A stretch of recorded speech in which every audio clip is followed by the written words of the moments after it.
Good morning, good morning, good morning. It is Tuesday, the 3rd of March. This is the Morning Blast with myself, Ryan, and of course, Michael, your very, very candid markets podcast. No, what I'm trying to say, the disclaimers. Nothing we say is investment or trading advice. Obviously, we make no apologies for the lack of editing in this show. You take us as you find us, which fairly often is quite hungover. Maybe the 6th woo-woo in the Connaught last night was a mistake for me. I'm feeling a little bit tender this morning. But we'll see if we can get through this without throwing up into a bin. Michael, how are you? Oh, well, very good morning to you, Ryan. Good morning, everyone. That is an utterly revolting mental image that you've just provided us all with there. I'm pleased to report that, I'm certainly doing a lot better than you are. Let's put it that way. Yes, yeah. Which I feel is a very, very low bar, but still, I'll take it. Admittedly, that I think there's tramps wanking off dogs that feel better than me this morning. But okay, shall we get on to what Clive has? Let's get a market update. Let's get a market update from our dear friend Clive Lambert over at Futures Techs, where the markets are and what levels to watch. Obviously, there is a lot going on at the moment. The S&P yesterday rallied, but is offered overnight. It rallied late in the day yesterday, obviously after the initial sell-off. A break of 67.50 gives the first sell signal. Otherwise, it's still sideways chop. Nasdaq, that has strong supports lower down at 24,240 and 23,905. DAX and Eurostoxx, the futures both gapped down yesterday and posted weaker sessions, continuing in the same vein overnight. DAX is testing support at 24,278 this morning, and 23,986 is also support below that, so one to keep an eye on if you are looking to buy dips. FTSE futures also called lower this morning. Set to open. They've already opened, but below the 10,706 level. In the US T-notes in bonds, US T-notes and bunds, the German version, futures both posted a powerful bearish engulfing pattern reversal yesterday. Woo-hey. Do we know what that is? That's one for the book. I haven't got it with me. And we've seen some further weakness overnight. So all change for bond markets looks that way for now. But again, things are very, very dynamic.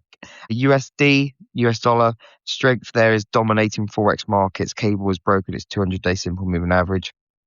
And the euro dollar is following suit this morning.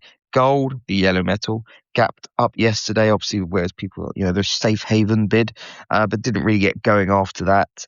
5,626 is the recent all-time high. Sorry, just on gold, it did amuse me yesterday. A fella called Robin Brooks on Twitter, like Goldman, was doing a victory lap for getting it correct that gold was going to gap higher at the open. Yeah, I saw a few people do that. Fella really put his fucking neck on the line with that call, didn't he? He's a bit of an odd one. We won't. Buying a bit. Yeah, he's a little bit odd, shall we say? Yeah, he puts out some nice graphs every now and again, but sometimes his takes are very much Captain Obvious, but then claims to be an expert.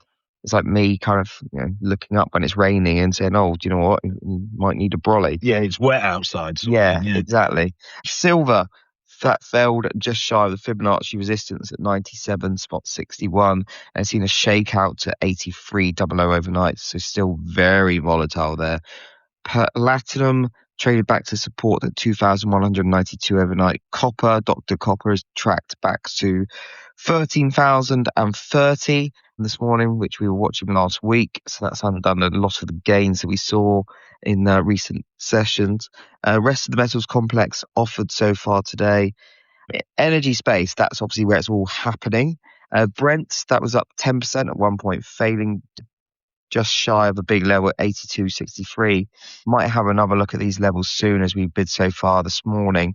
Above 82.37 to 82.63, we can target 89.30 in Brent. Remember, this is Brent, not WTI prices.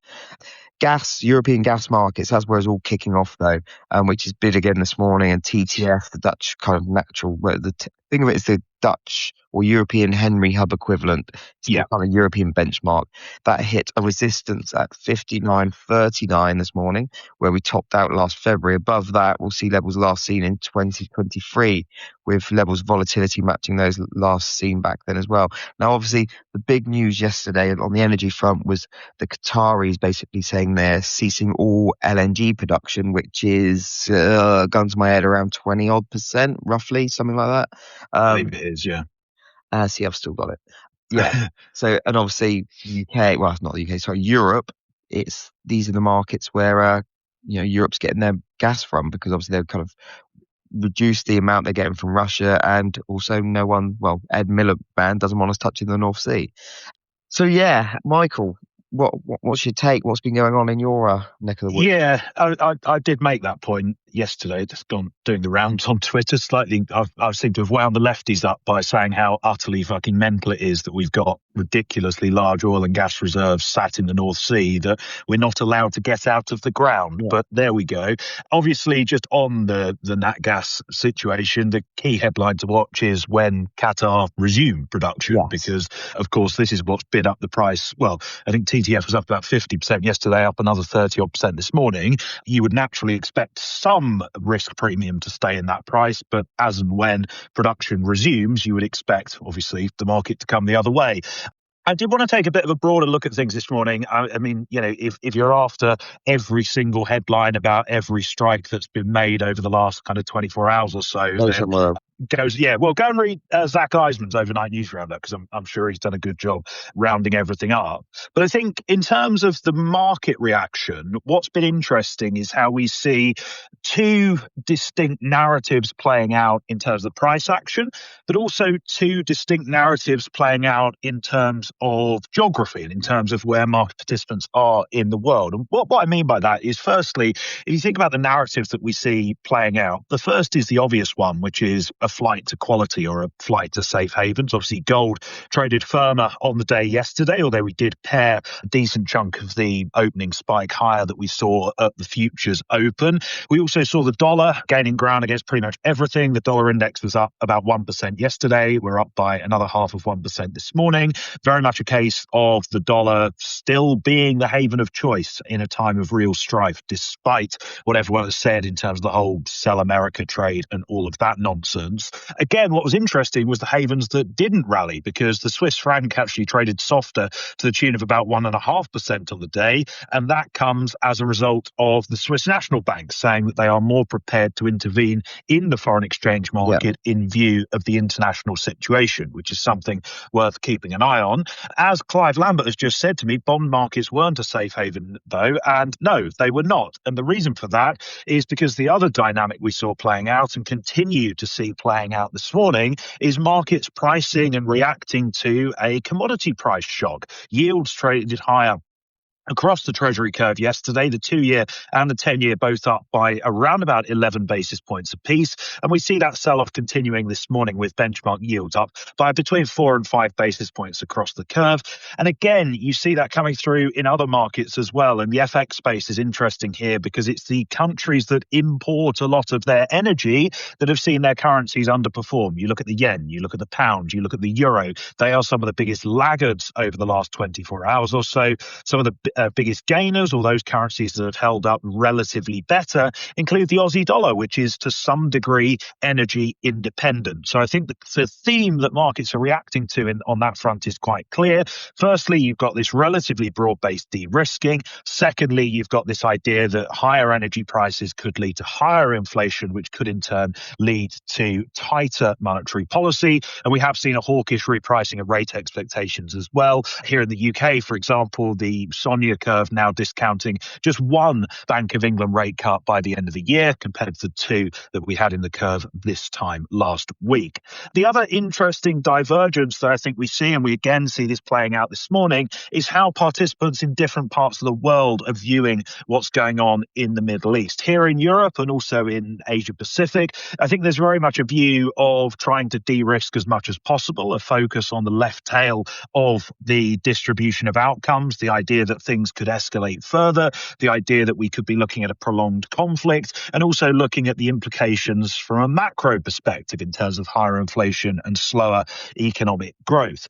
On the flip side of that, if you then look at how US market participants have been trading things, and this is not only in terms of conversations, but also in terms of the actual price action itself, the US view seems to be almost the complete opposite of that, in that the conflict will prove relatively short-lived. It could be quite a clinical operation, and even over the medium term, it could be a net positive catalyst if we see risk in terms of what's going on in the broader Middle East reduce meaningfully as a result of regime change or any other objectives that are achieved as a result of this campaign, like the destruction of Iran's military infrastructure. And as I said, you see that coming through not only in terms of conversations with market participants that we've all been having, but also just in terms of the price action itself. You know, you look at when gold started to roll over yesterday, it was pretty much bang on when New York desks would have come to enter the fray. The same in terms of the equity space. The dip started to be bought in the S&P at around midday London time, again,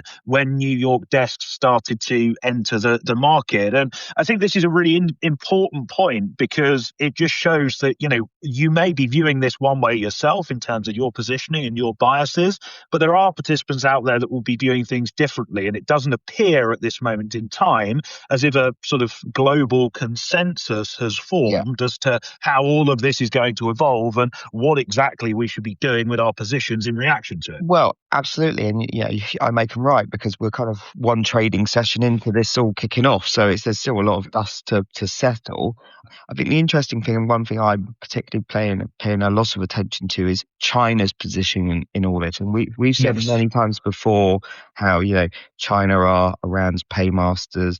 You know, it's Iran that kind of loan billions to Iran. Sorry, it's China that loans billions to Iran for infrastructure and all of this stuff. And also they buy 80-90% of Iran's energy exports.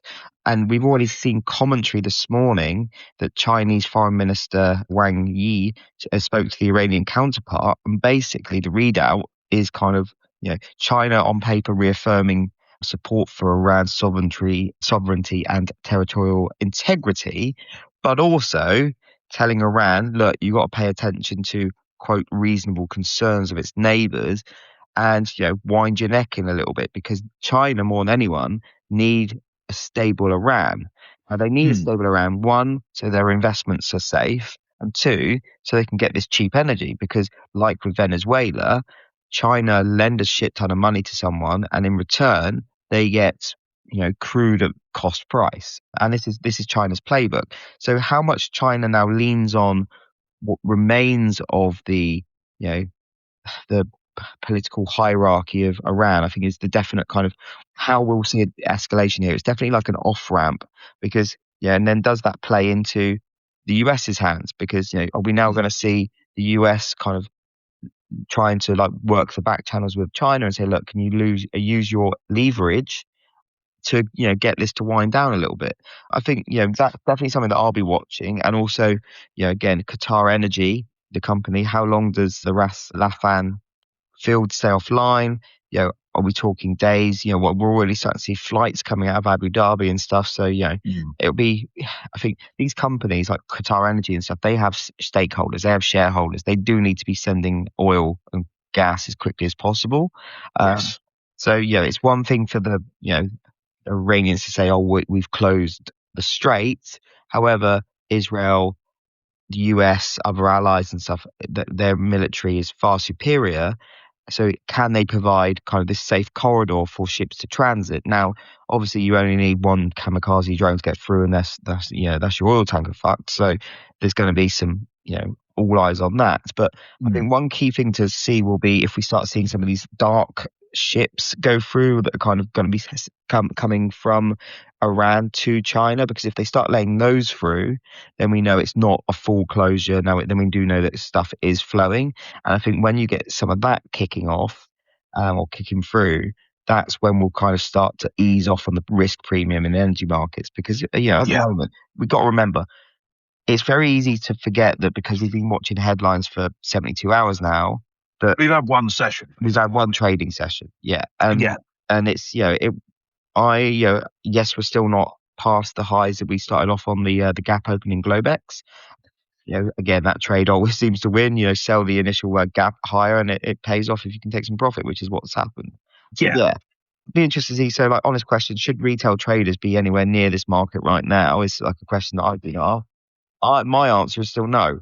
My answer is still no as well. And if anyone from Pepstone is listening, then I'll buy you a beer to make up for if that dents your revenue targets. But I do think seriously that this is still a market that is incredibly volatile, and I'm not just talking about nat gas, which or TTF, which has done God knows how many percent over the last 2 days, but even silver this morning. Well, I left the desk to get the train in, and silver was trading at 89. I got to the desk and we're trading at 84. We're now trading at 86. And nothing has happened in that sort of 2-hour long period. So volatility is still far too high. There are still far too many moving parts. I think it's still very much a market that either you are trading over the short term because you've got experience in trading these sort of events and believe you have some sort of an edge, or you are simply looking after your longer term positions. And if that's the case, then actually certainly some of the equity downside is probably a dip that you'd want to be buying if it's a longer term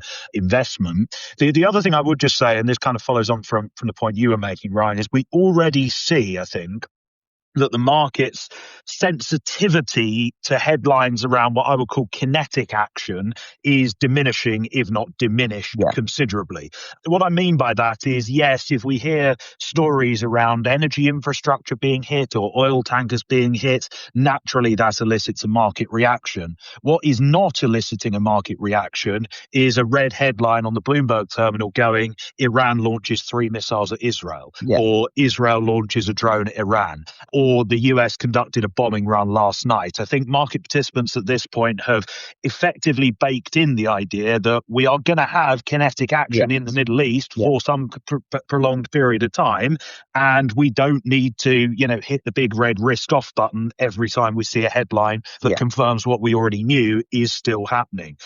The other thing that I think is interesting, and again, very early days, I wouldn't place that much weight on it right now, but we did hear from President Trump himself, Secretary of Defense or Secretary of War, Pete Hegseth, and Secretary of State, Marco Rubio. They were all talking yesterday in various venues. They were all outlining the objectives and the aims of the mission in Iran. And all three of them either did not mention regime change or in the case of Marco Rubio, said that regime change is not an explicit objective of the mission. Now, I think this is quite important because if you sort of zoom out massively from what's going on right now and try and look at, play a bit of chess, how might this come to an end? Already you can start to sketch out the very faint outlines of some off-ramps. We already spoke around the idea of China trying to ensure that there is still a flow going through the Strait of Hormuz, and obviously the United States will want to ensure the same thing. You've already got leaders in the United States dialing down the rhetoric when it comes to, we want the supreme leader out and we want all of the Iranian leadership out and we want to put our own people in.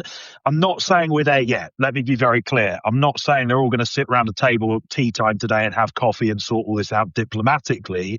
But what I am saying is if you're looking at, in 2 weeks' time, in 4 weeks' time, however long it might be, what do the negotiations look like? What do those diplomatic talks look like? What is the shape of that?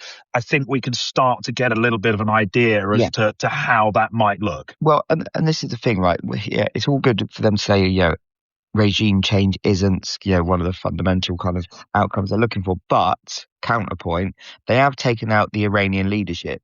So, they'll take out 40 odd of them. Yeah. Like it or not, you have got some change to the regime. It just depends what the people coming in after want to do. Because, make no mistakes, the IRGC still hold all the power. And, I'm already seeing some very smart people chatting about this. The internal factional dynamics, there's a phrase for you. There's a lot going on there. So, it's who's going to come to the top of there. And that, that's who the US, that's who Israel will then be talking to, and also their neighbors. So again, anyone claiming to know without any absolute certainty what's going on, they're obviously talking bollocks, because even the people in charge do not know what's going on yet. So, absolutely. Again, it's going to take a few days for this to settle, and hopefully it does settle as quickly as possible for all involved. We try and stay apolitical on this, but my opinion personally is I would love to see the IRGC kicked out, and we get some democracy back into Iran, because Iran looked like a really nice place to be about 40 years ago. What was it? The Paris of the Middle East and all that. Let's go back to that. Let's go, free love on the free love highway. That's what I want, Michael. I would also like to think it's not particularly controversial to say that we hope this comes to an end sooner rather than later, and that there is no, or as little as possible harm to any civilians who got caught up in the middle of it. But I would hope also that goes without saying to a degree. Well, you would hope so, but it's worth saying it. But is there anything else going on today that's not Iran related? Well, there is, actually, funnily enough. Geopolitical events are obviously going to take pretty much all of market participants' attention. They very much have taken over the narrative, as you might expect. But there are two other things just worth keeping an eye on as we move through the day today. The first comes at 10 o'clock this morning, and that is Eurozone inflation data. Headline CPI seen at 1.7% in February, unchanged from the prior. Core inflation also seen unchanged from the prior at 2.2% on a year-on-year basis. The other thing to just keep on the radar is it is Spring Statement Day here in the UK. The Chancellor has been saying for some time now that she wants this to be a non-event, and she doesn't want there to be much attention on the statement. War in the Middle East is a slightly extreme way of ensuring there's no attention on it, but she's got a wish at least. Just to be clear, we're not suggesting this is all kicked off to kind of make people look the other way. No, absolutely not. That was me being a little bit tongue-in-cheek. However, the Spring Statement, Rachel Reeves is due up in the Commons at around about 12:30 this afternoon, lunchtime here in the UK. Frankly, she is not going to say anything new whatsoever. The government want to shift to having just one major fiscal event a year.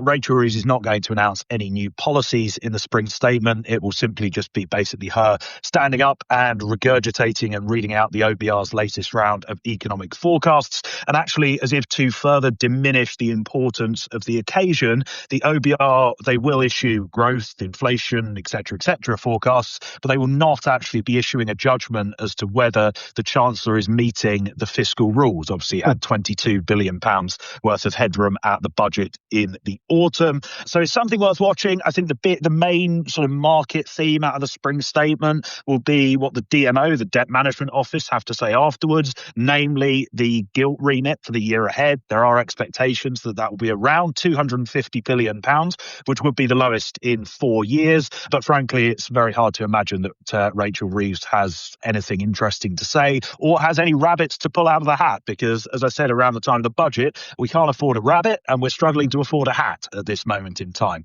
But if you are trading gilts or sterling assets, it's one worth keeping an eye on. But of course, as we alluded to, geopolitical events are really going to take over the narrative. If you are trading, firstly, ask yourself why. Secondly, adjust your strategy. You need to trade in smaller size. You need to trade with wider stops if you are going to get involved in a market like this. And also be very on top of the headlines that are breaking as well, because it is a news and a headline-driven market. It's a very, very volatile market, and there is absolutely no shame in sitting at your desk and going, this ain't for me. I'm going to come back when things calm down. And you know what? Your trading account will probably thank you for doing that. Absolutely. Well said, that man. Michael, thank you as always. Listeners, thank you as always. Again, try and stay out of trouble. This is all about capital preservation in times like this. It's very, very easy to think that you're going to be cleaning up when it's volatile. Often, you'll just do your arse.